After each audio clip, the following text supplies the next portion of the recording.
prep action is done. We will talk this morning with Travis Stone. Got him caught up with him yesterday. Track announcer, obviously, Churchill Downs. He will be calling the Derby in 3 weeks, but an astute handicapper as well. And he had tweeted out a few days ago that he had kind of wrapped up his replay work leading into the Derby. And so I thought I'd reach out to him and get some of his thoughts on the prep races for the last couple of weeks. And that's going to give us a chance also to look at the three big preps from last weekend, the Wood, the Bluegrass, and the Santa Anita Derby, because with Easter last week, we didn't get our Sunday show to kind of recap, but we were able to do that with Travis. So hit on, again, those prep races and then overall thoughts on the 3-year-old crop with Travis. Just before we do that, do want to alert you, double carryover, 2-day carryover at Aqueduct with the Pick Six. Pick Six today goes in with $138,000 carryover. So Pick Six at Aqueduct with the carryover. A couple other notes here at OTB. Don't forget Derby seats available here to be reserved at Capital OTB, the Clubhouse Racebook, 711 Central Avenue in Albany. Come on down, reserve a seat, and that'll include your admission in a program as well. So keep that in mind for Derby Day. We always have a nice big overflow crowd, so reserve your seat now. Bankroll today. Tune in during the afternoon. We have a pick 3 bankroll to play. Team's been selected, but I will be playing on behalf of the team during the afternoon. So tune in, root along with us for the team, and good luck to the team. And coming up shortly, we will open up entries for our Monday night Yonkers bankroll. We will be live from Yonkers all evening Monday. Tune in, root along, play some Yonkers. But again, B, we have the Yonkers bankroll that will be playing all night long live from Yonkers.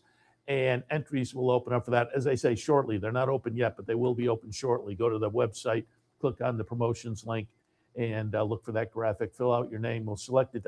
Believe we select the team on Sunday. So you have a day or so to take your shot to get on the Monday OTB Live on the Road bankroll team from Yonkers. All right, that catches you up. Let's take a quick break. When we come back, Travis Stone will join us, and we'll have plenty of 3-year-old Derby Trail conversation. Stay tuned. If you don't have a Capital OTB account yet, now is the time to log on and take advantage of the sign-up bonus. More details at capitalotb.com. Become a Capital OTB account member now and enjoy free past performances, wagering from any device, live streaming, racing info, contests, promotion and events, and more. So sign up now and take advantage of the new account bonus. Details at capitalotb.com. Want to get your career in horse racing off to a fast start? Well, the University of Arizona's Racetrack Industry Program is your winning ticket. The Racetrack Industry Program has served as a springboard to some of the industry's most successful individuals, with a proven track record of job placement right out of college. If you want to earn a degree in the exciting horse racing industry, the Racetrack Industry Program can put you in the winner's circle.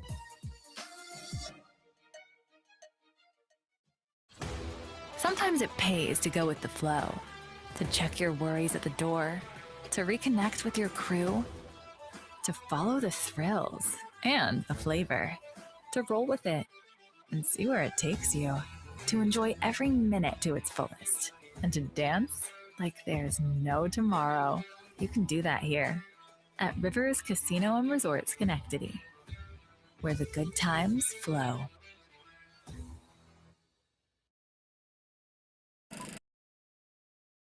Happy to be joined now by our friend Travis Stone, the track announcer, 3 weeks away from getting into the booth and announcing the Kentucky Derby. I was reading his Twitter feed the past couple of days, said doing some replay work, so I thought we'd reach out and maybe get some thoughts over the past couple of weeks, which have clearly produced kind of the front runners on everybody's top 10 list for the Derby. Travis, good morning. How we doing?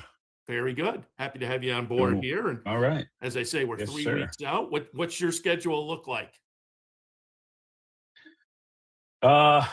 Something pretty much every day. And I think I'm gonna sneak away for a day or two, go over to Keeneland and be a human again. But yeah, no, we're into it and no turning back now. But it's exciting and it's beautiful. The weather here has really turned. it's beautiful out, so it gets you in the mood. That's definitely what we like to hear. All right, let's jump into it, and we'll go back a couple of weeks, and then we'll go back to last weekend. But let's start things out with the Florida Derby. Commandment over the Puma over Chief Wallaby. And I had Dave Grenig on last week, and he had tweeted out something to the effect of, how'd the Commandment win that photo? And I said, live? I definitely thought the Puma had it. Even on the replay, I was still kind of, but it turned out to be Commandment. Guts it out with a nice 100 buyer. So he strung a couple triple-digit buyers together in the Fountain of Youth and the Florida Derby. But it was a great run from the Puma. Mixed reaction, it seemed like, for Chief Wallaby. That was in between, but if you looked, seemed to have room, but it was only the third career start. I thought all three of them are interesting going forward. What were your thoughts coming out of the Florida Derby? The Puma sticks the neck in front of nearly as they straighten away in the stretch drive. Chief Wallaby trying to angle off their flank down the center. Commandment. The four big shots with an eighth of a mile more to decide it. The Puma has the lead. Running at him from the outside is Commandment. In between horses, Chief Wallaby. A thrilling finish to the Florida Derby. Here comes Commandment. The Puma tries to turn him back. It's a win photo. I'm probably right with you. For starters, you have to admire Commandment, who's overcome some paces that weren't exactly in his favor. So I think that's one thing for him. The Puma has continued to exceed my expectations. I kind of expected not a regression, but sort of a ho-hum effort as just a tightener, and he ended up running a really bang-up effort overall. And I'm on the camp that Chief Wallaby had a suboptimal trip. I went back and watched his debut the other day. He has real speed. And for whatever reason, they've kind of decided to rate him somewhat aggressively in his particularly in this most recent start. I don't know if they're just trying to get him the education, get some dirt in his face or what have you, but we can talk about it. But this Derby needs some pace. There's not a ton of it in there. And I'd like to see him be a little bit more forward, which is why I think the Puma is looking dangerous, 3 weeks out from now. So I thought they all ran well. I thought the brief wait and the traffic for Chief Wallaby, he was still kind of coming at the end. I thought you can make a case that if he didn't have that, he might have been even closer, if not right there. And I don't bet on the Derby because obviously I've got a job to do with it. But if I would love the chatter that people are kind of off him because that'll just help his price. I think he's going to be value. What did you make of Nearly in that, Rob? I was on Nearly there, and I'm not sure he was exposed on the distance. I'm not sure where he'll be going, as far as the year progresses along. With the connections, the Derby's probably out there. But what did you make of his performance? Obviously, it was a poor effort, but it's not like he was done with 4 furlongs to go. He kind of was in contention to the top of the stretch. So maybe he's just a horse with distance limitations. And I think I read yesterday where they're leaning Pat Day Mile right now, but they'll leave the door open for the Derby. I think we, particularly on the trail, we sometimes get a little bit too fixated on the most recent performance rather than the sort of the whole body of work, if you will.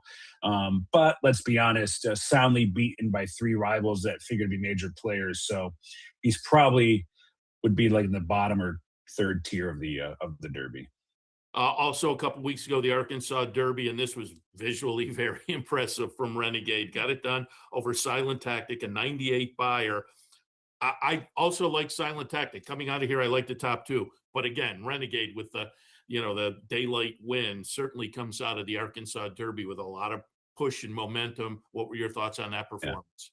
And Renegade is unlaunched on the 4 outside. Let's see what he's got for the final 3/16. Silent Tactic in front. Renegade way out in the center of the track, but he's coming with a burst. And here comes Renegade sweeping to the lead. And Renegade is drawing away in the Arkansas Derby. It's off to the Run for the Roses for Renegade in a dominating effort in the Arkansas Derby. How impressive was that? A huge kick from him today. Silent Tactic second, Taptastic third.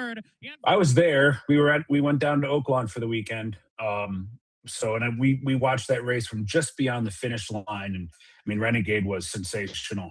He had a big gallop out as well. He obviously crushed him. And it was just the perfect step forward off that first start, which was the step forward off the 2-year-old start. You know, it's just everything's going in the right direction for him. And I don't want to discount Silent Tactic too much. That you saw me on Twitter. I've been watching all their replays. Silent Tactic is a very nice horse. He is reliable. He always runs his race. He is nimble. He doesn't have to be necessarily off the pace. He can be a little bit forward. He can move when he wants to move.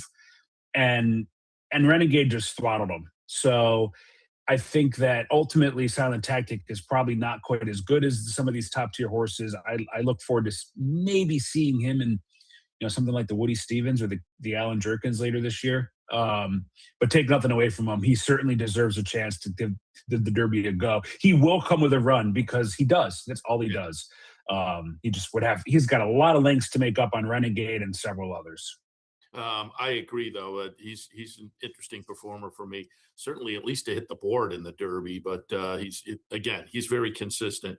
But Renegade looked really good last weekend. And again, you look at the lists out, the NTRA poll, Renegade's number 1. And again, it was visually impressive. And the number was a 98. So again, this time of year, what is your thought this time of year? Numbers, buyers in particular, is what I'm looking at. But for the 3-year-olds at this point. It's all relative, right? Because they're racing against each other. I think you want to see the progression, and you want to see that they're in the conversation. I think I've had this hypothesis that has been more with the fillies of the last 5 to 10 years. They just don't seem to run fast 2-year-old races anymore, and I'm wondering if we're starting to see some of that creep into the 3-year-old boys. With the way these trainers like to condition their horses, and with the points for the Derby, the impetus to get them going as 2-year-olds is quite a bit muted as opposed to maybe 15 or 20 years ago. And I just wonder if that means they're developing a little bit later and the numbers aren't going to be quite as fast as we maybe had been used to. Also, you could layer in some conversations about Lasix and HISA and all that jazz. So there's just a lot of noise there. It's all relative. I just want to see progression and that they're at least in the conversation. Obviously, the Derby you can win in so many scenarios where you can outrun your figures, but ultimately I think in the long run, All right, let's go back to last weekend. Let's kick things off, taking a look at the Wood. It was Albus for Riley Mott. And again, I will tip my cap to Dave Grenick, who came in here and said, I like 2 horses, Albus and Oselli. And he just missed the Monster Exacta by that much. So nice call by Dave last week. But it was a nice performance from Albus. That said, the buyer was an 83. And so coming out of that, I'm a buyer guy. Obviously, it's a tool in the toolbox. You don't rely on it completely. That seems a little light to me, but got it done at 11-1. Right to Party ran second. They paid the fee to get him nominated to the Triple Crown this past Monday. So Right to Party will be going for Ken McPeak and company. Oselli ran third, Bravaro fourth in there. Napoleon Solo, who I had some interest in, fifth. So he's now put a couple together that say, Woody Stevens in those kind of races, probably in his future. But what was your takeaway from the Wood? And the top of the stretch in the Wood Memorial. One final time here at Aqueduct, and Napoleon Solo has the lead. Talk to me, Jimmy. Down the center of the racetrack, Iron Honor Albus is weaving in between rivals, and here comes Albus and Jamie Torres. Albus is now sprinted to the lead. On the grandstand side, Oselli's trying to run on. Also, Right to Party from far out of it. It's Albus in front. Right to Party is trying to catch this leader. Albus will win the Wood Memorial. Trainer. Yeah, I'm probably with you. It was a nice race by the winner and the runner-up. The runner-up has absolutely no speed. It's just a grindy closer, and they were both aided by what was a very lively pace. And the Derby gets fast early too, tends to anyway. But there's a lot of really good closers they're going to be having to deal with. And I just don't think that these two are going to ultimately stack up in a few weeks. Maybe in an extreme pace scenario, fourth kind of opens up a little bit. But even still, I think there's, as an example in that conversation, I think Incredible is more interesting for Riley Mott than Albus for that fourth spot. Riley Mott, a good story though. There. Riley Mott. And I gotta say, we could use more good young trainers. Yeah. And I'm thrilled that he's been given these opportunities. Not only that, I'm sure you've talked to him. He is a super nice guy. It's a lovely family, and lots of good stories that, kind of run through that. For the betterment of racing, even though some of those stories are sad for them. To see him get this opportunity is a good thing. I'm a big proponent of more trainers and more smaller outfits and stuff, and it would be awesome if he were to be able to pull it off. I have talked to him now since he's gone out on his own, but it used to be the days I'd be in the paddock up at Saratoga and say to Bill, "Hey, you want to come on my show tomorrow?" And he'd say, "Talk to Riley." So I'd have Riley on, in the assistant role very often. All right, let's also look at the bluegrass. And this was another, like Renegade, a visually impressive performance from Further Ado, who, of course, last year won the Kentucky Jockey Club, so has a nice win at Churchill already. Started the season out Tampa. We had talked to Brad earlier in the year, and there was a little gap in training. And Brad said before he left Kentucky last year, there was a little bit of a hiccup. And so they didn't get started down in Florida as soon as they wanted to. I think it was the week I talked to him. He had started back on the workout trail down there. Second in the Tampa Bay Derby. The follow-up, though, very good with a 106 buyer. So that was impressive. I'd know second, talking third in there. But again, Further Ado rebounds very nicely in the bluegrass. Top of the stretch of the Toyota Bluegrass. Further Ado, moving forward to the far outside to take the lead off the far turn. Creole Chrome is now second. Great White drops back third. Talkin is in fourth. Into the final furlong. It's Further Ado by 5. Further Ado by 6, by 8. We've seen this before. Here he comes to the 16th pole. A magnificent run to win the Grade 1 Toyota Bluegrass. Further Ado, Iran Ortiz Jr. Spendthrift wins the bluegrass. He, in my opinion, is the most interesting horse in this race because he's obviously capable of some pretty sensational stuff. I do think you have to legitimately ask the question if he just happens to love Keeneland. If you watch all of his replays, and I'm not going to hold the sprints against him because he's obviously a two-turn horse, but if you do kind of really focus in on him when he ran at Churchill and he ran his races at Keeneland, he might really love Keeneland. And he just looks a little bit different there. I don't know, just the way he moves. Perhaps I'm kind of conforming that story to the whole rhetoric around it. So I do worry about that a little bit. He's also, if he were to win the Derby by 3 and he's going to be 6 or 7 to 1, it's going to be kind of embarrassing for everybody that passed on a horse that obviously has some serious talent, So I think he's, my read on him is he's probably all or nothing. He's either going to be the goods or the whole Keeneland conversation is legitimate, or perhaps the regression off this big effort is going to be legitimate. I do trust Brad. I don't feel like Brad blows smoke when he talks about what he's doing with his horses. And if, and obviously the race at Tampa is also, as time goes by, has kind of shaken out to be a pretty good race. Yeah. The Puma has validated it, for example. So he is the most interesting entrant in the race to me, at least stateside. Yeah, and it will be interesting to see what the final odds there are. I'm just pulling up the future pool from last week. Further Ado, it was 17 to 1 in the future pool from last weekend. So folks who jumped in and got that may wind up being very happy. And again, part of that is last week's future pool closed before any of these races went off, which was kind of an interesting highlight with Easter, the Easter holiday. All right, and finally on the prep trail from last weekend, Santa Anita, it was so happy getting it done there. And this one's kind of interesting. I was on with Steve Bick this week, and we were talking a little bit about this. And I said, just a handicapping thing I've had in my back pocket for a long time. A horse that runs well but doesn't win, going 2 turns the first time, maybe it's a little bit of an education. So don't ignore them the next time now that they have that 2-turn education. That may have been the case with So Happy, who gets it done in the 4th career start, second time around 2 turns. Batante ran decently, and we come out of this race now with the Southern California contenders for the Derby. Potente, Robusta, here So Happy with a 3-wide move, and now it's So Happy and Potente who go on with it at the top of the stretch. Robusta is back to third, then Intrepido. They're in the final furlong. So Happy on the outside, and Mike Smith, Potente and Juan Hernandez are nose and nose, and So Happy puts him away late.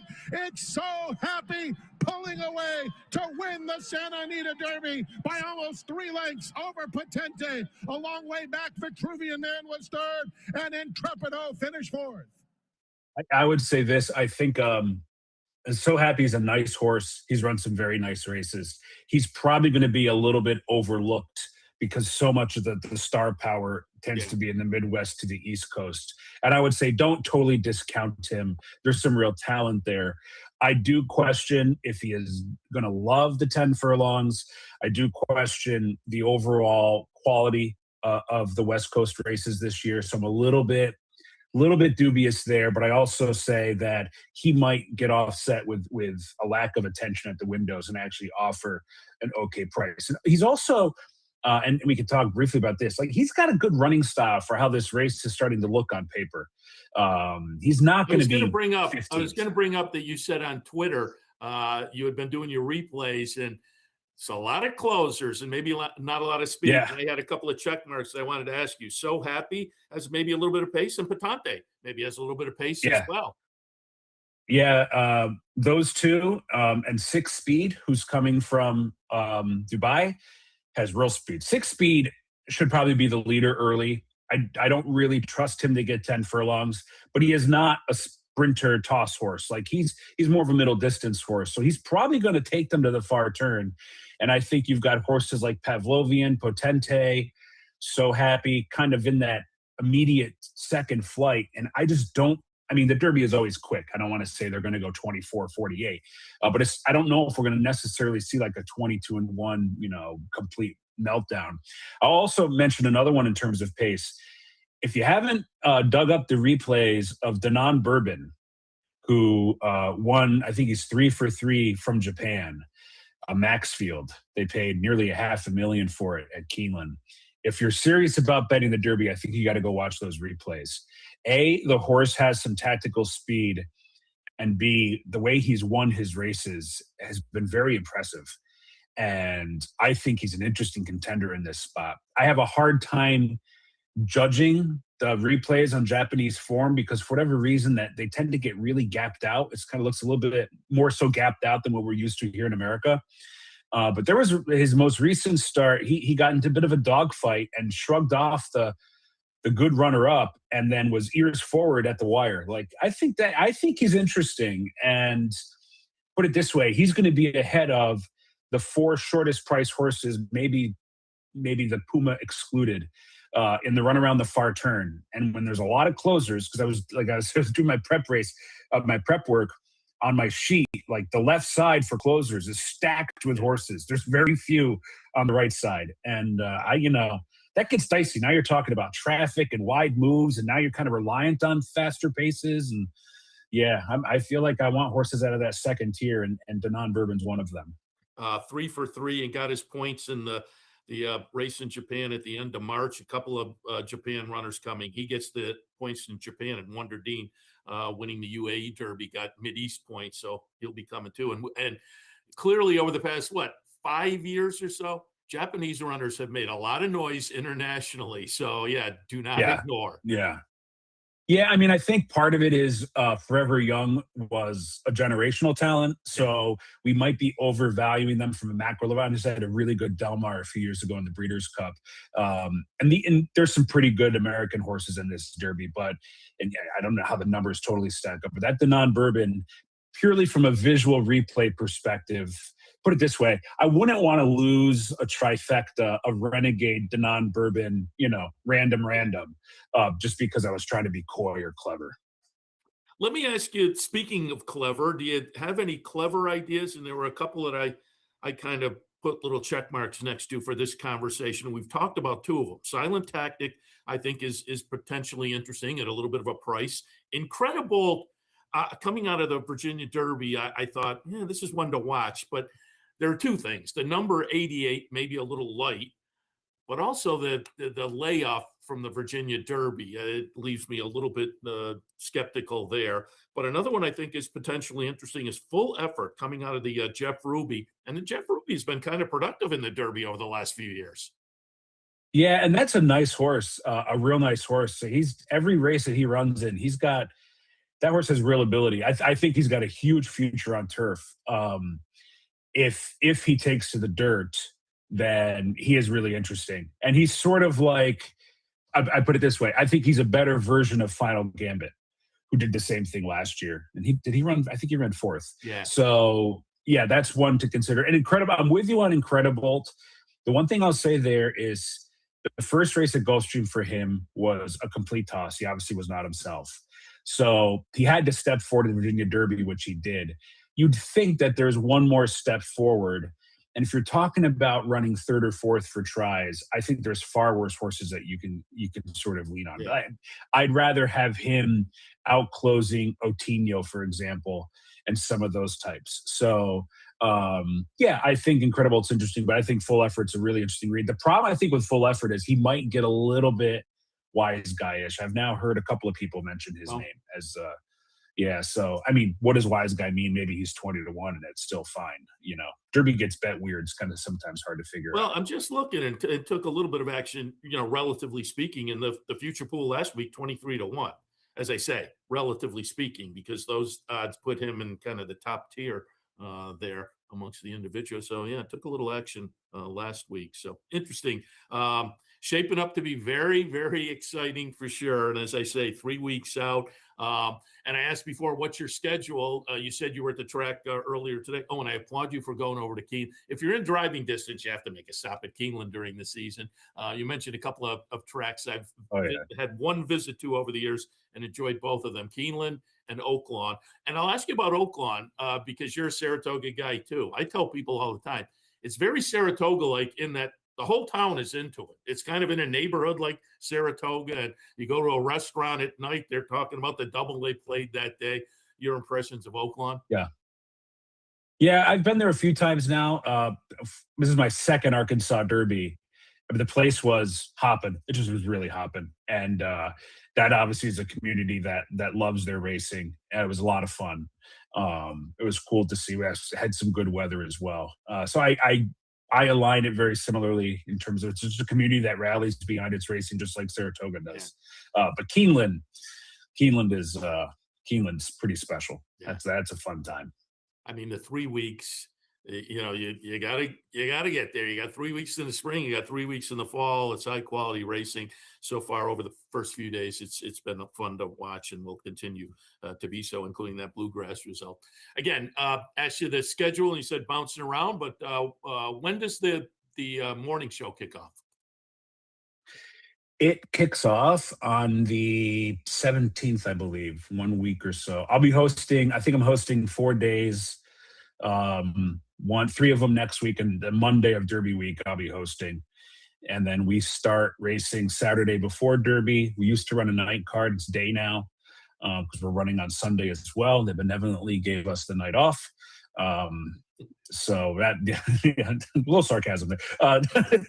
So yeah, a busy week, but as a racing fan, you just power through and you get there. But I mean, this town just loves the Derby. They were talking about Thunder over Louisville, which is the fireworks display that kind of kicks off the festival. And we've got a bunch of seminars that we're a bunch of us are doing through around town. We'll do just like we did, talk horses. It's a lot of fun. It really is. It's a blast.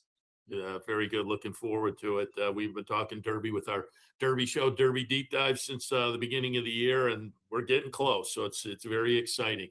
Wishing you a lot of good luck over the next couple of weeks, and certainly Derby weekend. Drink a little tea and honey, and warm up the vocal cords. And we'll be watching. Certainly, we'll talk again down the road, and certainly pass on my hellos to the whole team there, Tony and the KKs and Caitlin and whatnot. Yeah. You guys always do a great job. So appreciate it. Appreciate that. Thank you. All right. Travis Stone, Kentucky Derby coming up in 3 weeks.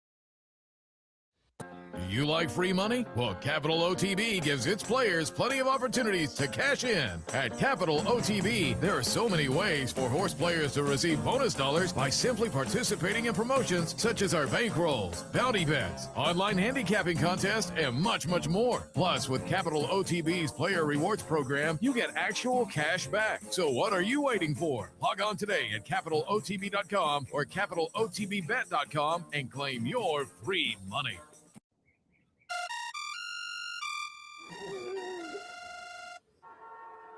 Come on. I want sales reports on my desk by Monday. Whoops.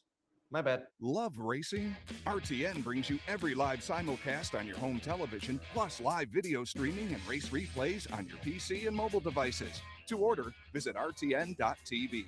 RTN, a breed apart. Welcome back, and thanks to Travis Stone for taking the time to jump in and give some thoughts. And Dan in Bourbon from Japan, he got me to go pull up the replay and look at the replay. He might be an interesting runner, undefeated from Japan. So it's shaping up to be a lot of fun. The top tier has kind of sorted themselves out, Commandment, Renegade.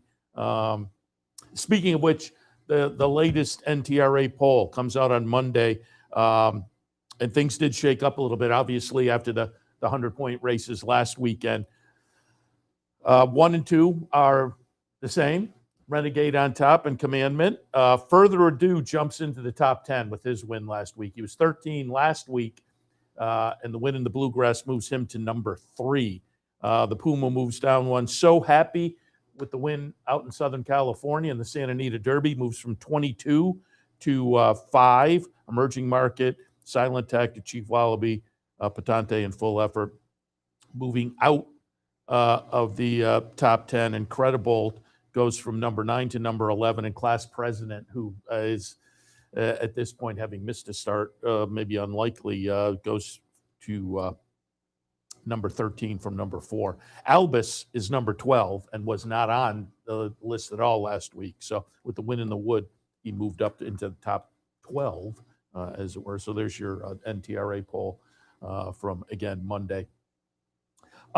I mentioned there is one more points race coming up, and while Travis Stone was playing, I looked it up, and in the Lexington, which again is a 20-point race, and it's kind of last chance, and in some years it's played out that way. Somebody has a horse that is talented enough, maybe got a late start, put some points in the bank, but not enough, and has shown some talent, and they'd like to take a shot at the Derby if possible. So the 20 points maybe moves them over the bubble. And I said before the break, I don't see that really here. And I looked to see who has points so far. And it was interesting. And again, I'll bring it up. I've talked about it before. You can get the points leaderboard and more information that Churchill puts out virtually every week during the steps to the Derby. You can go to Equibase. Front page of Equibase has the points leaders, the top 10 points leaders for the Derby. But at the bottom of the list, it says get the entire list. You click on that, and you come up with this, a multi-page PDF that Churchill puts out that tells all the horses, even the 0 points horses who are players potentially. And it also has more information. It has the points races and the results of the points races, including here, those points races in Japan, the points races in Europe and the Mideast. And so it gives you a nice comprehensive list in that direction. And then it also has the points and how they shook out in previous years in the Derby. It gives you the whole, what the top point getter had to get into the Derby in that particular year, and what the last horse in the gate had points-wise. So it's an interesting thing. And as I say, you can pull it up via Equibase. But I used that list, and I looked, and there are 1, 2, 3, 4, 5 horses that potentially have run in races and gotten some points. If you don't have points already, the Lexington 20's likely not going to help you. You would need a lot of defections. But there were the 5 horses that had points already. Not many, but had points. But of those, it was interesting. 4 of them are crossed out. And the Churchill people will check, and if connections aren't planning, they typically cross them out. One of those horses actually wasn't Triple Crown nominated, so that's an exhibition only. But there's one horse that's maybe a little bit interesting, and that's Confessional for Brad Cox. And Confessional actually comes in, having run third in the Virginia Derby, has 15 points. So the 20 points goes to 35. You're still on the outside looking in at this point, but 35 puts you in the bubble with maybe some defections and whatnot. So Confessional is the one that maybe would stand a chance coming out of Lexington tomorrow to move on. Potentially. It'd still be a little bit of a long shot, probably. All right. And I wanted to give you one more note, Derby-wise. Came out a couple days ago. Dave Grenning, tweeted it out. Some of the jockey assignments that were up in the air. Renegade, Irad Ortiz. Commandment, Luis Saez. Further Ado, John Velasquez. So according to Dave Grenning, those have been sorted out. So that was an interesting note as well. But as I say, there are your Derby notes for this week's Derby Deep Dive. Again, we're on every Friday leading up to the Derby. And if you miss it, you can catch us on the Capital OTB YouTube channel. Keep that in mind. Once again, don't forget, today at Aqueduct, there is a Pick 6 carryover, $138,000 double carryover, actually, into the Aqueduct Pick 6 today. Don't forget Derby seats. If you'd like to come down to the Clubhouse Racebook, we always have a full house Derby Day. So reserve your seat, stop in, reserve a seat for a Derby Day. That includes admission program. That's at the Clubhouse Racebook, 711 Central Avenue in Albany. We also have a Pick 3 bankroll today, so tune into the network later today. I will have my Pick 3 plays displayed during the afternoon, and we'll be rooting along for the team. Team's already been selected, but root along and maybe get some ideas. Tune in this afternoon for the Pick 3 plays for the bankroll. But, and it is open now, the Yonkers live bankroll. We will be live on the road from Yonkers Monday night. Heading down should be fun. We'll be there throughout the card Monday, live from Yonkers, and have a bankroll to play. You can get your chance to get on the bankroll team now. Go to capitalotb.com, click on the promotions link, and then look for that graphic right there. Click on that, fill out the entry form. We'll select the team, I believe, on Sunday. So again, bankroll coming up Monday night live from Yonkers. We'd love to have you tune in and play along with us from Yonkers. Also do want to alert folks, today, tomorrow, Sunday, pick and putt here at the Clubhouse Racebook. If you come down, you can watch the Masters Golf Tournament, and maybe you get to putt for some dough. We'll select people throughout the afternoon. We have a little putting green set up at the front. You get a couple of putts to hopefully sink it, and as I say, get some prizes, get some dough. Pick and putt here at the Clubhouse Racebook today, tomorrow, and Sunday, 711 Central Avenue in Albany. It's always a lot of fun, so swing down and join us. All right, Seth Merrill, Derby Deep Dive. Happy to have you on board for the look at the Derby Trail going forward. Again, thanks to our friend Travis Stone for taking the time. Thanks to you for tuning in. We'll see you next time.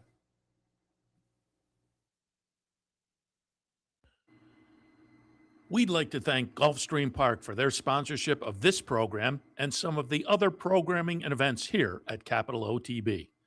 Gulfstream Park's championship meet features great racing now through Florida Derby weekend at the end of March. You're watching OTB TV, a service of Capital Off-Track Betting.